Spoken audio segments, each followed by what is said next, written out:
the sweet change that transformed Jamaica forever. Let's dive into a pivotal moment in history. Before the 1500s, Jamaica's landscape was vastly different. But then, the Spanish brought a sweet revolution to the island: sugarcane. This wasn't just any crop.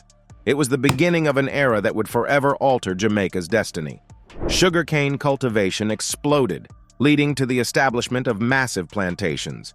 But with these plantations came a dark side: the brutal transatlantic slave trade, which shaped the island's economy and society for centuries to come.